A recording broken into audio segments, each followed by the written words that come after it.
C'est le berceau de mon enfance, un lac préservé de tout. C'est mon grand-père qui était paysan à l'époque, qui a fait un petit réservoir pour les vaches. Et il a introduit quelques poissons en 1976 exactement. Comme le lac précédent, ici c'est un peu comme un retour aux sources. Mon père m'y déposait beaucoup dans les années 2000. Et je me suis lancé de revenir ici il y a 3 ans, donc c'était après le dernier confinement.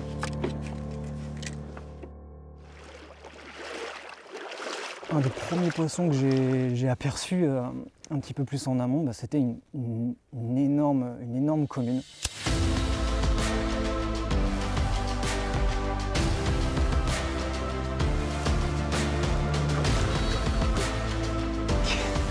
Troisième et dernière étape, un beau barrage.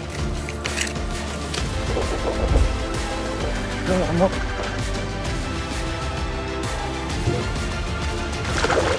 Maintenant, souvent je me fixe quelques poissons. J'aime bien, j'adore les vieux poissons un peu voilà, qui ont une histoire.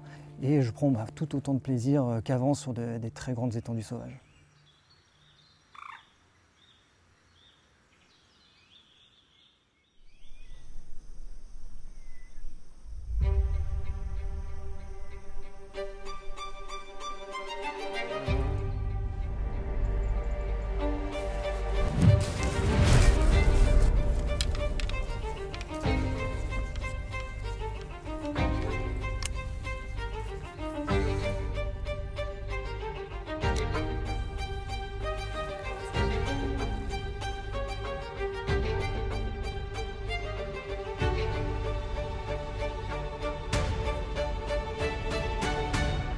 C'est le berceau de mon enfance, un lac préservé de tout.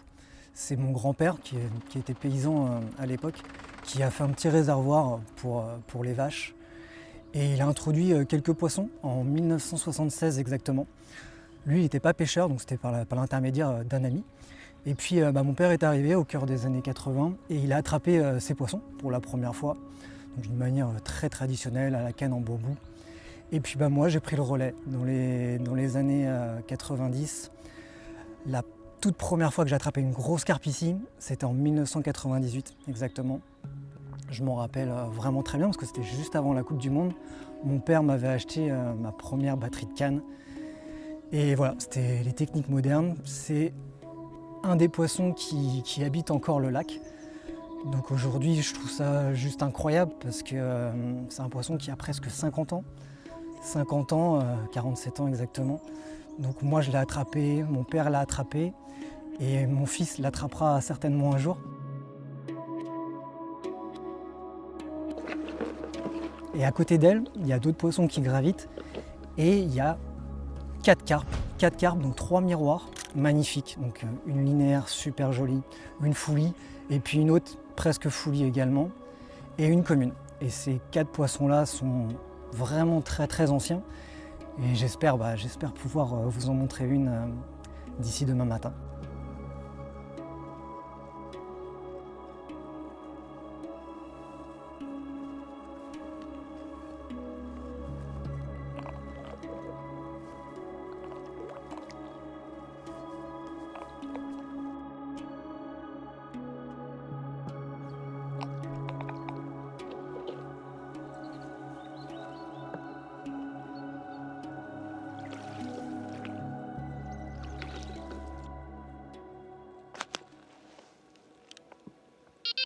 Alors c'est un peu 2 bulles. Il y a une ancienne partie qui est un peu profonde, à peu près 4 mètres de profondeur. Donc c'est la partie qui était pour les vaches, le réservoir, ça a été creusé comme ça. Et puis il y a une autre partie qui a été agrandie, qui est très peu profonde, avec des petites pousses de potamo, quelques petits herbiers. Il y a un petit charme qui s'opère, il y a vraiment une roselière qui longe presque tout le lac. Et c'est vraiment un chouette endroit pour se ressourcer.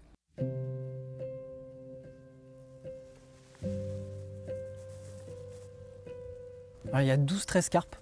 12-13 carpes qui sont arrivées à différents moments. Donc les 4 carpes de 76 qui étaient là. Puis parce que j'étais gamin, il y a une mare qui n'est pas très loin d'ici. Et j'attrapais des tout petits carpeaux. Et en général, je les sélectionnais avec des copains, j'essayais de choisir les plus jolis et je les ai intégrés au lac. Donc là, c'était courant 90. Donc ces poissons, ils ont grossi et puis maintenant, ces poissons, ils sont un peu plus gros que les carpes de souche qui étaient là à la base.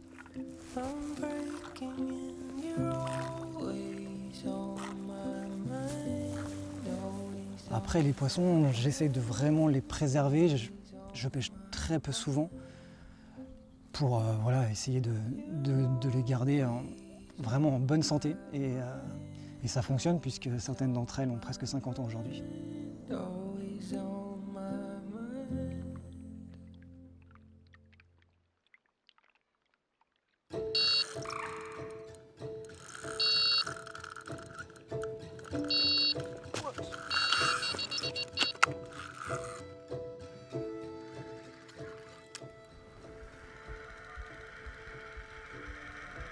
Je vais ramener 10 kg d'herbe. Je sens l'épaisseur là. Ah, elle y est. Elle y est. Je la sentais plus trop là avec les herbes.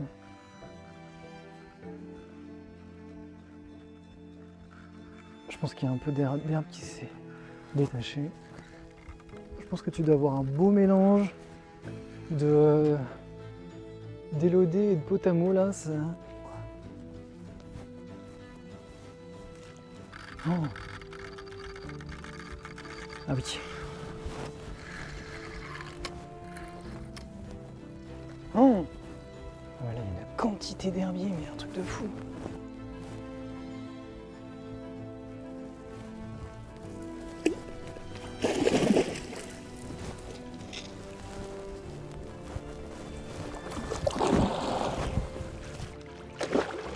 Waouh, elle est dedans. Ouais, c'est une petite violette. Bon, bah c'est pas très beau, un combat dans les herbiers, waouh. Ça aurait été mieux d'y aller en bateau quand même. Wow. Ça, c'est vraiment les potamos qui marquent comme ça. Et toutes les carpes ici, elles sont toutes orangées, tout autour. Je pense qu'elles mangent à fond sur les potamos, mais il y en a, c'est encore pire.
Finalement, la nuit a été assez compliquée. Un seul poisson, les pressions sont très hautes. Ça va être assez compliqué, je pense. Ce matin, j'ai essayé de changer un peu de stratégie. J'ai redisposé les cannes un petit peu différemment. J'ai croché quelques bouillettes et puis j'ai mélangé un peu avec des pelettes pour voilà, mettre pas trop de choses au fond de l'eau.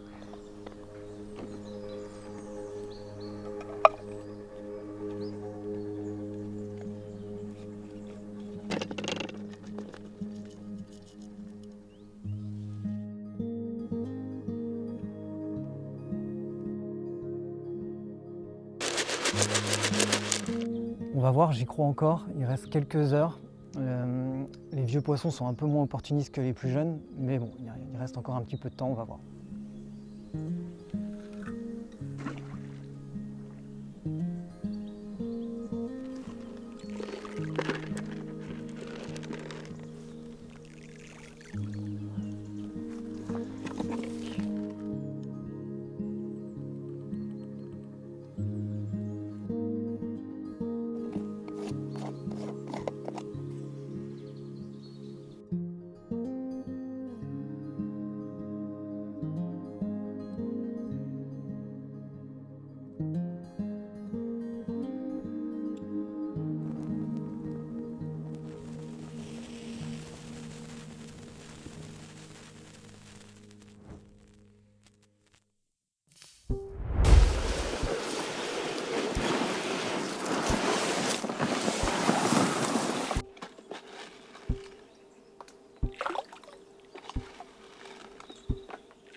Viens vers moi.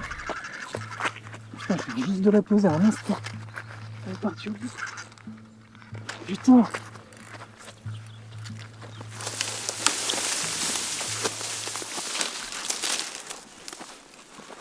Ah, c'est bon, elle est partie là. Putain, c'est dingue, je viens de poser il y a 15 secondes. Ah, c'est bon, elle est sortie. Donc, toujours l'agnac, c'est des vrais guerrières ici. Ça donne des petits coups de tête, c'est peut-être pas très gros, mais...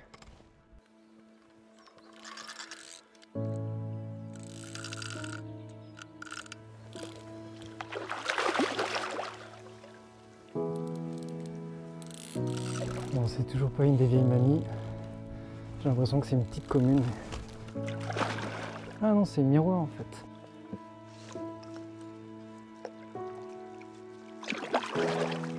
Yes!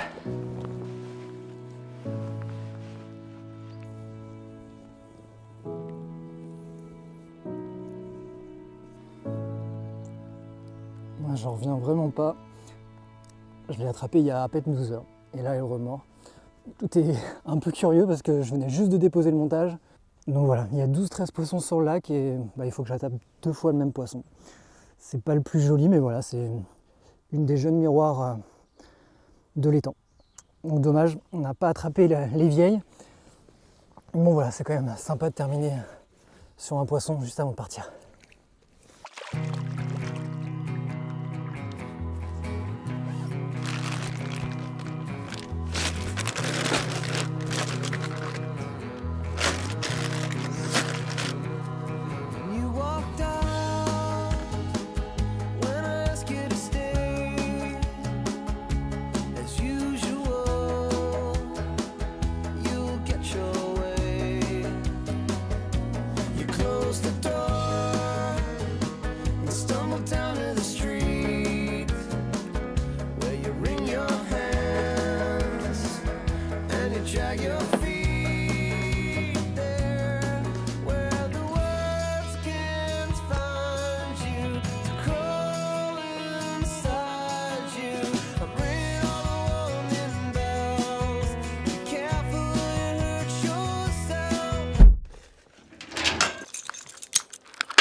C'est cool, on est tout seul. Ça, c'est cool.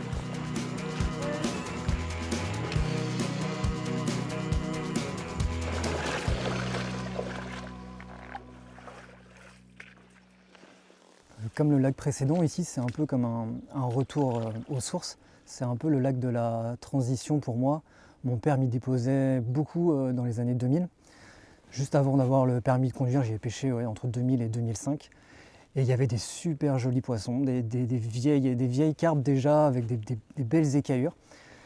Et je me suis lancé de revenir ici il y a 3 ans, donc c'était après le dernier confinement.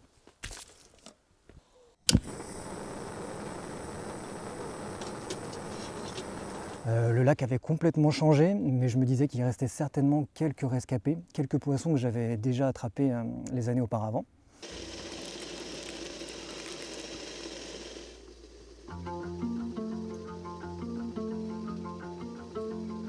La première fois que je suis revenu, j'ai commencé à repêcher surtout la zone amont du lac.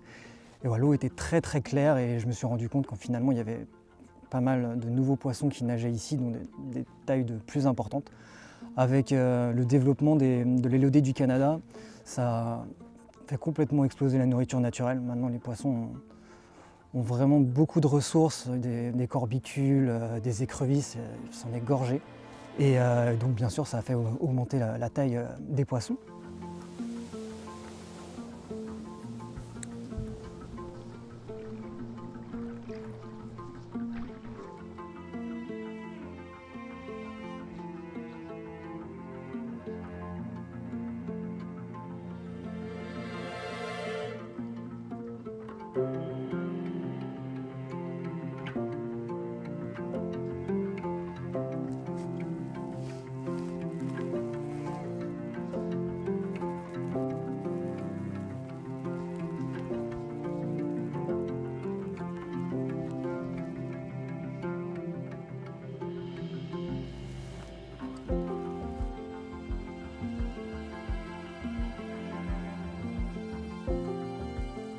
Putain, mais ils ont fait plus que faucher des herbiers, hein, parce que là, normalement, il doit y en avoir.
Si on entend le brame, ça arrivera de la baie. C'est là-bas que j'entendais, je pense, je sais pas ce qu'il y a là-bas. D'après mon frère, en fait, c'est un élevage, il y a un élevage de cerfs. Et donc c'est pour ça qu'on les entend. Mais il est loin, c'est pour ça que je comprends pas pourquoi ça doit résonner vraiment très fort, je pense.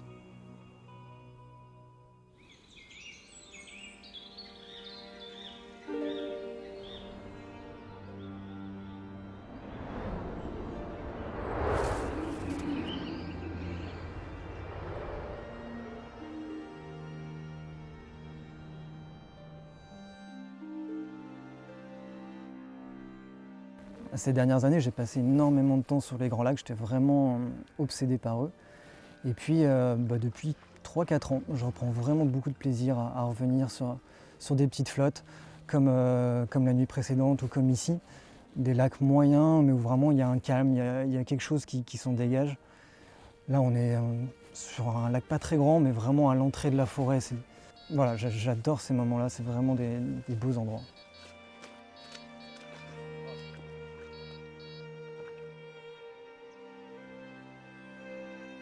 Maintenant, souvent, je me fixe quelques poissons. J'aime bien, j'adore les vieux poissons un peu voilà, qui ont une histoire. Et même si le lac est tout petit, voilà, je me donne toujours l'objectif d'en attraper une ou deux et je peux passer voilà, une moitié de saison, 3-4 sessions sur un petit endroit, un même lac. Et je prends tout autant de plaisir qu'avant sur des très grandes étendues sauvages.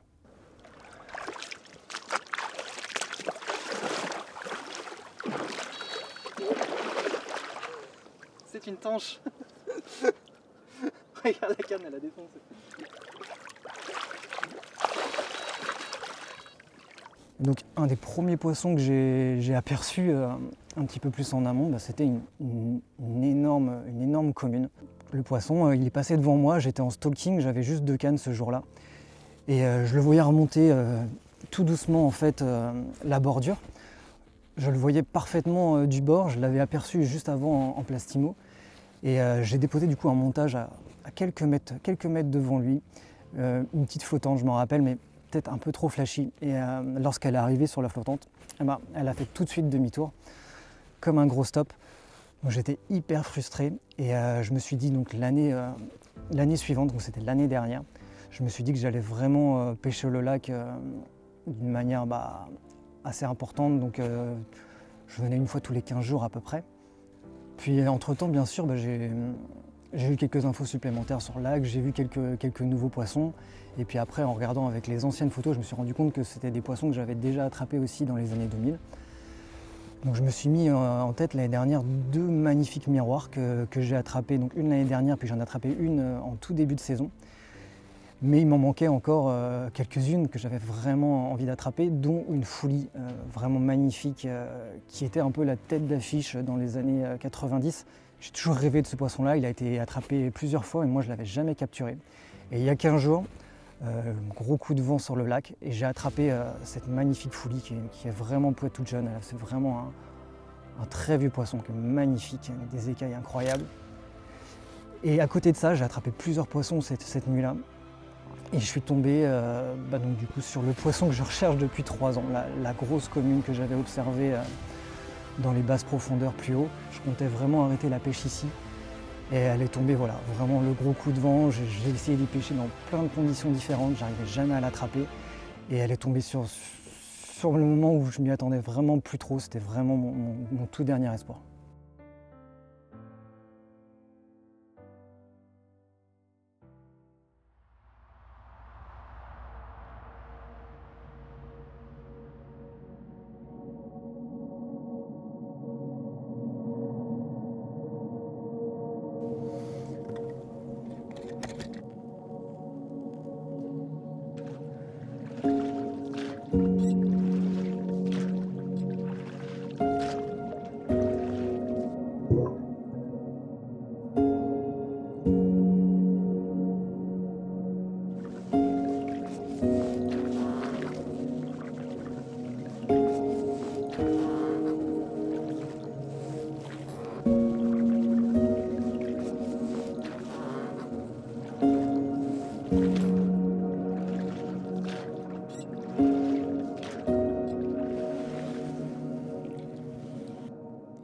Hier soir, j'ai mis beaucoup de temps à trouver une petite trouée dans les herbiers.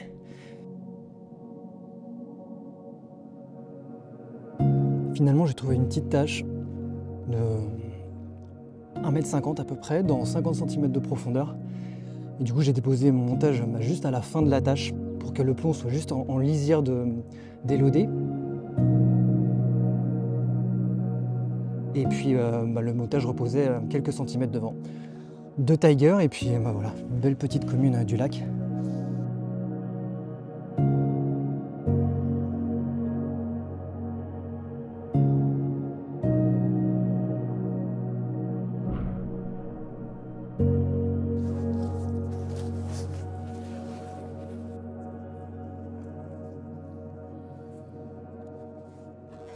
Ce que je fais systématiquement avant de quitter une zone de pêche, c'est que lorsque l'eau est claire, je passe un coup de drone, là c'est le cas, sur les premiers mètres, toute la partie que je peux voir, donc jusqu'à 1 m, 1,50 m de profondeur. Donc j'essaye de revoir un petit peu mes tâches, et puis s'il y a des poissons qui sont en train de manger un petit peu en amont ou en aval des tâches, je peux rester une demi-heure, voire 1 heure de plus. Donc là ça va me permettre de savoir s'il y a un peu des poissons sur la zone, et puis voilà, de pouvoir quitter la zone pour une autre zone plus sereinement.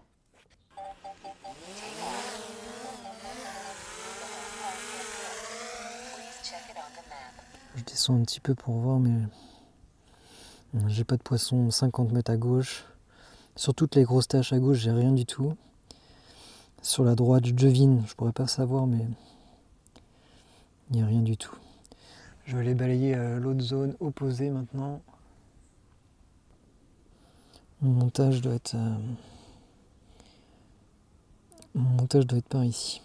Il est juste en lisière en fait des élodées. J'ai le plomb qui est placé juste en lisière des élodées là, et puis le montage et l'amorçage qui repose juste devant, justement pour pas qu'un poisson soit effrayé par le montage.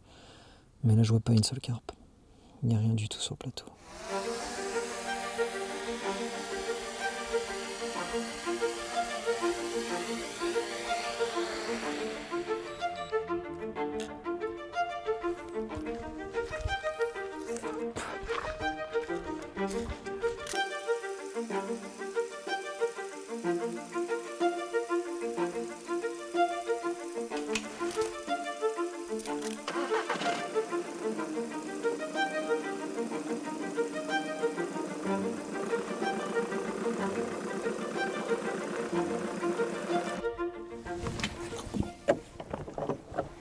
C'est l'automne, mais il fait chaud.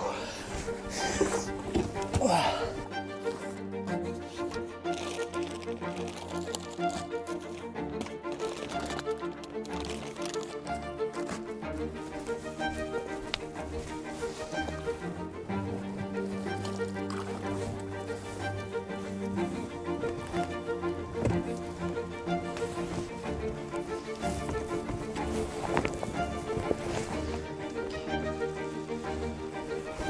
Troisième et dernière étape, un beau barrage tout en longueur. C'est parti!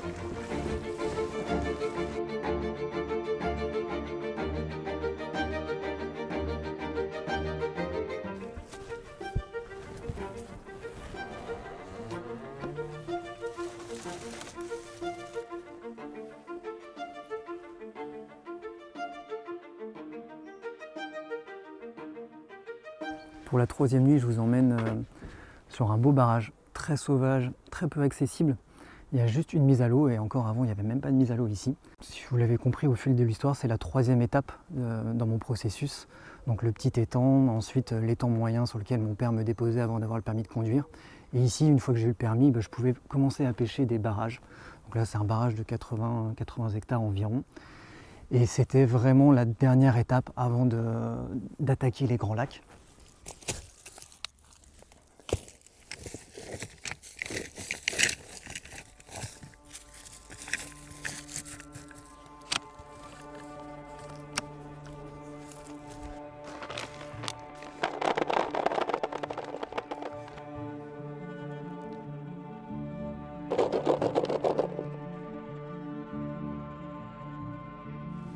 Je vais disposer 4 cannes, 2 cannes sur la bordure d'en face, une canne sur ma propre bordure et puis une canne dans le lit de la rivière, juste aux abords d'un moulin. Un moulin qui est complètement immergé. Donc là, le niveau est trop haut pour le deviner.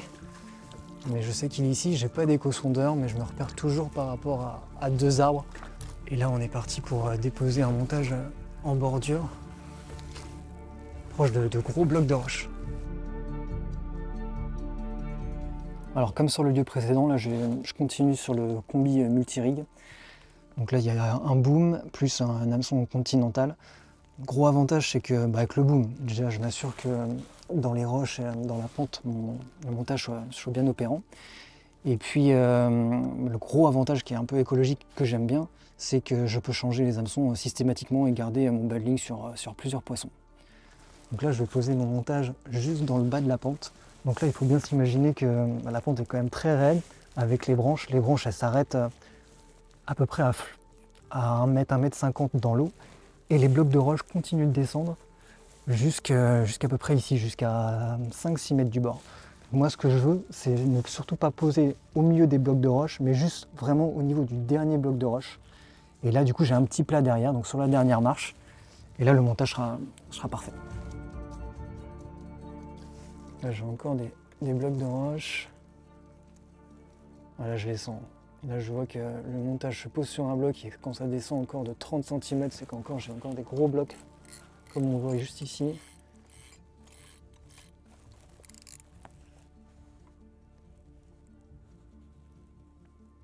Et là, voilà. Là, je suis sur juste un tout petit peu de mou et j'ai le dernier rocher. Voilà, donc je pose toujours mes montages comme ça au fond, juste sur la dernière marche. Et lorsque ça ne fonctionne pas, ça m'arrive de mettre un spinner rig, donc avec une petite flottante carrément sur les rochers. Mais ça, je vais peut-être opter pour ça plutôt demain matin. On va commencer comme ça. C'est un barrage complètement différent des 2 autres endroits. Ici, contrairement à l'endroit précédent, les poissons sont très très capturables. On peut refaire régulièrement les mêmes poissons. J'ai attrapé jusqu'à 7 fois le même poisson, un des plus gros poissons du barrage, un poisson de 18-19 kg avec des grosses écailles assez foncées, vraiment très très joli. Mais je viens pas forcément ici pour les gros poissons parce que voilà, je les pêche depuis 2010 et j'ai jamais attrapé un poisson de plus de 19 kg. Mais par contre, il y a vraiment des super belles têtes, des petites miroirs avec de très très belles écaillures. Il y en a une ou deux, elles ressemblent vraiment un peu au poisson anglais, vraiment très sombre sur le dos. J'ai tellement poncé le lac pendant plusieurs années que je pense que j'ai presque fait le tour du cheptel, mais il manque encore 2 ou 3. Il y a une vidange qui est prévue, donc j'espérais toujours attraper un de ces 2 poissons-là. Voilà. Parfait. J'ai senti une dernière petite roche. Là, je suis juste sur le mou.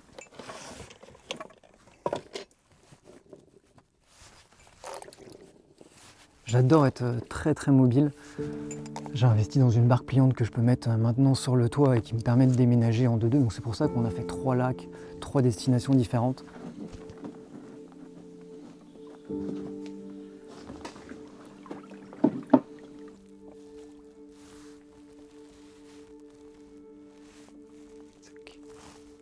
Et j'aime beaucoup ça pour plusieurs raisons. C'est que je trouve déjà que les résultats sont bien meilleurs lorsqu'on fait qu'une seule nuit. Par expérience, même sur les très grands lacs, souvent on arrive la première nuit, on arrive pour attraper des poissons un peu par surprise. Et les résultats, je trouve, se réduisent toujours lors de la 2e ou 3e nuit. Donc maintenant, vu que j'ai très peu de temps de pêche, j'aspire vraiment à pêcher une seule nuit, parfois une matinée en plus, et ensuite je change d'endroit ou je change de lac. Et je prends vraiment mon plaisir comme ça aujourd'hui. Depuis que j'ai mon bateau là, je n'amène plus mon éconçonneur avec moi sur les lieux que je connais bien. Et moi j'aime bien repérer vraiment de manière visuelle, de me repérer un peu en fonction des arbres et des roches. Donc du coup je sais que le moulin il est immergé juste à cet endroit là. Là je suis en train de le chercher. Et là j'ai senti muret, donc là il y a une grosse remontée de plus d'1,50 m. Donc il faut s'imaginer un moulin qui est complètement démoli à l'intérieur. Donc je mets mon repère entre les 2 murets et puis je vais déposer mon montage une dizaine de mètres devant. Et le lit de la rivière, il passe juste à côté, sur le côté gauche. Donc ça me permet de pouvoir intercepter des poissons qui arrivent donc du lit de la rivière et puis d'autres qui se nourrissent un peu d'écrevisses à l'intérieur du petit moulin. Je sais jamais trop de quel côté elle passe, si elle passe côté lit de rivière ou côté moulin. Je préfère vraiment amorcer très très large sur la zone.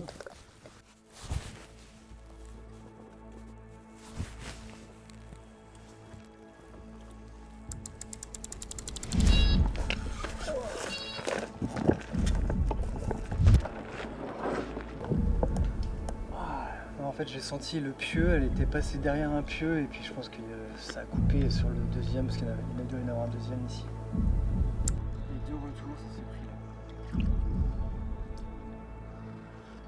Suivez la distance.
l'attrape, celle-ci, ça va faire plaisir quand même après la nuit de misère.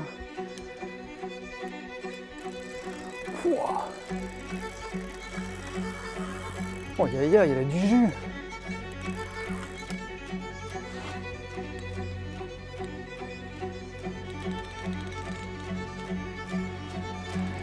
Je pensais pas, elle a remonté la tête très vite. Et maintenant...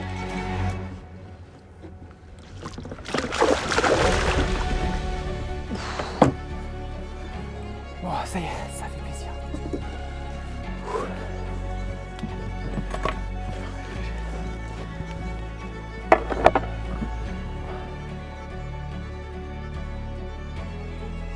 Bon, c'est pas encore un des poissons que je venais chercher, mais ça fait quand même bien plaisir. C'est une petite miroir toute jeune.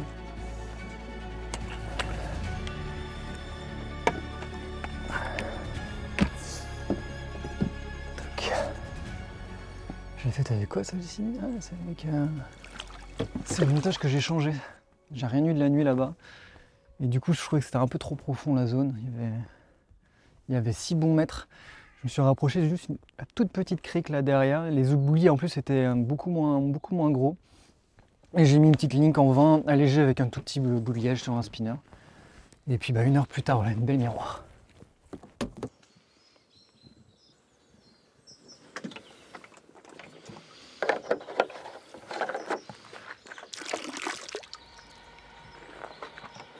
Ça manquait un peu de blancheur dans l'eau.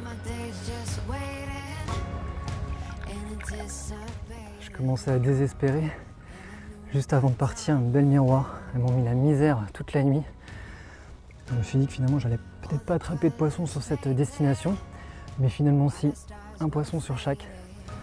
C'est top. Avec le petit soleil ce matin, c'est vraiment super agréable de terminer comme ça.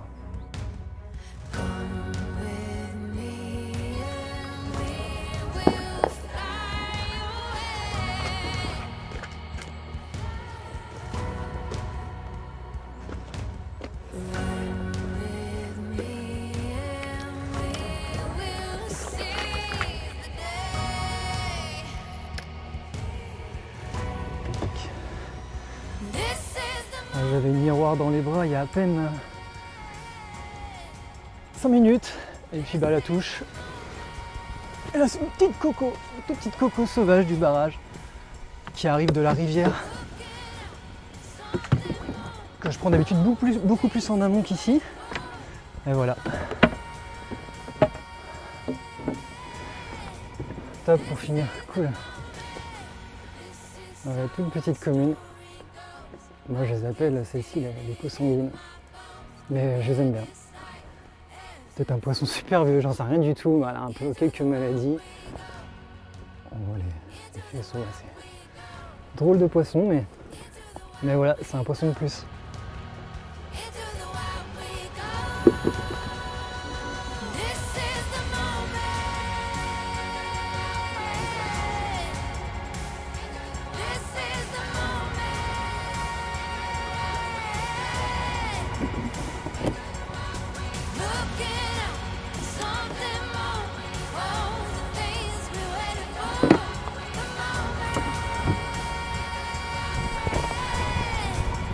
C'est bon ça!